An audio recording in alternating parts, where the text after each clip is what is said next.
Hello, thank you for joining us tonight at 6. I am Hoyt. And I'm Jurnee Taylor. We have plenty to get to tonight, but first we start with weather because more heat is on the way. Don't take it from us. We got an expert, meteorologist Nathan Scott here. Expert. No, that's why I'm messing with you, Nathan. Of course, we have an expert. Nathan, you're telling me it's going to get even hotter, right? That is correct, Jurnee and Rolly. We've had temperatures stay below 9 degrees today thanks to the cloud cover, but tomorrow we'll see more sunshine and the numbers will be going up. Out there right now, 86 is the temperature at Little Rock, 84 in Arkadelphia, but with all the humidity, it feels like the low to mid 90s. We'll be into the low 90s for actual highs on your Saturday.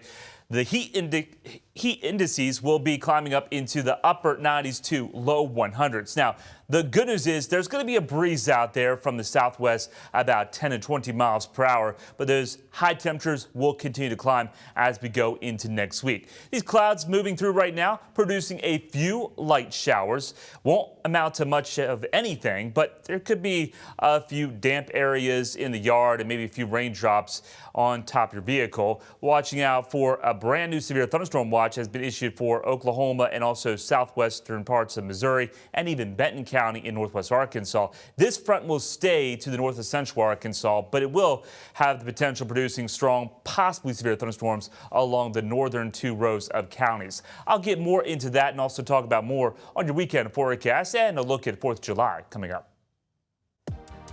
All right, Nathan, let's get you caught up on some local headlines. We're going to start in Conway, where the water situation's not getting any better. Water levels at Brewer Lake still haven't changed since Conway Corps, the water utility, started asking people to conserve a few weeks ago. For right now, they are still operating under phase 2 of their emergency water curtailment plan. Meanwhile, a shakeup is coming to the state Senate and the Attorney General's office. State Senator Ben Gilmore is stepping down to join the AG's office as a senior advisor starting on July 1st. And Gilmore is in his second term after working for Griffin during his time as lieutenant governor. A special election will need to be held eventually, though it's still unclear when that'll be. A spokesperson for the governor's office tells TH311 there's no scheduled date yet. Let's stay there up at the state capitol, where Governor Sarah Huckabee Sanders says educators are set to get nearly $20 million in merit pay coming through the LEARNS Act. The state education department says nearly 5,000 teachers will get these bonuses, averaging about $3,300. And according to Education Secretary Jacob Oliva, it's all a part of a larger push under the LEARNS Act to recruit, retain, and recognize teachers. We know that as a state, we want to recruit, retain, and recognize the best teachers. The research is very clear that the #1 way to improve student performance is investing in the teachers, standing in front of the classroom each and every single day. Nearly 900 educators will receive more than $5,000, and then 80 teachers will get the maximum. That's $10 grand.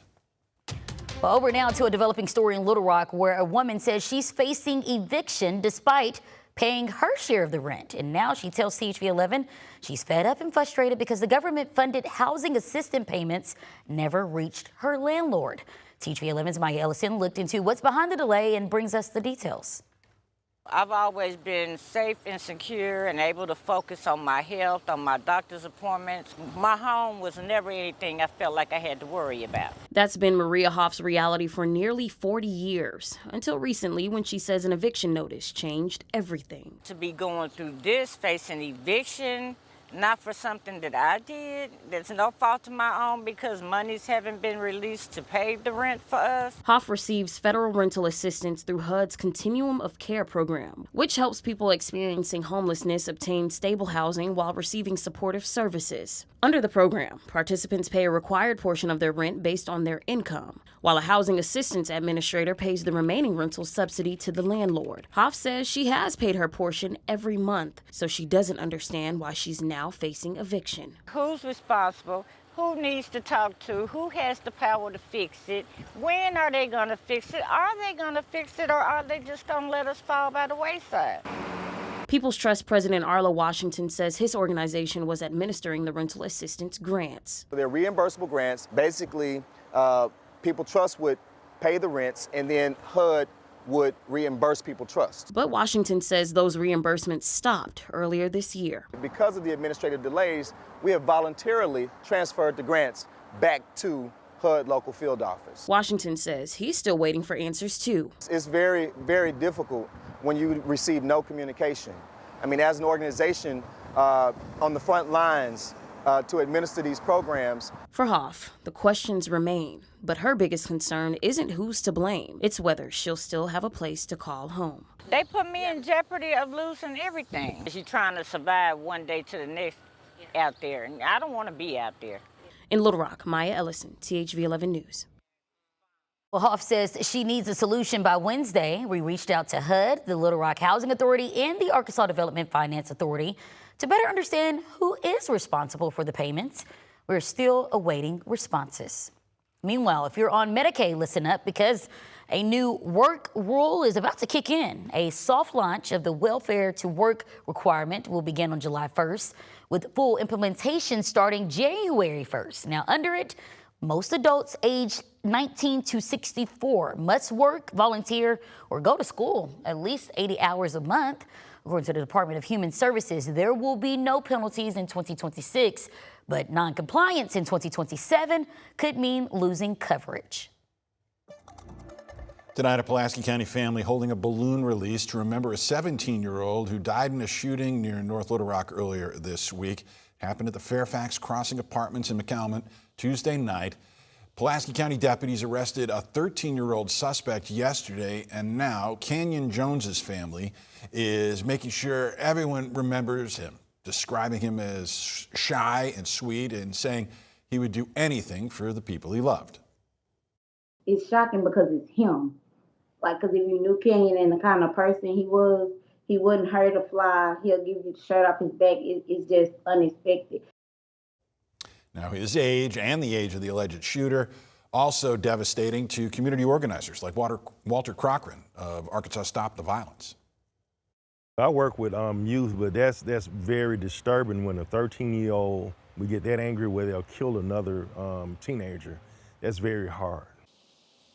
According to a statement from Pulaski County Sheriff's Office, the 13-year-old suspect is being held at the county's juvenile detention center. There's plenty of videos out there to show them how to set up parental controls on those devices.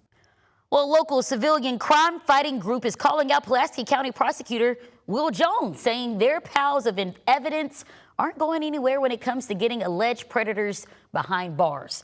THV 11 investigates. Tanya Motivzitsky takes a closer look at the legal hurdles and shares how you can keep your kids safe. That's coming up tonight at 10. But still to come here at 6, we're continuing to celebrate America 250, the story of how one veteran is keeping the memories of other soldiers alive after the break.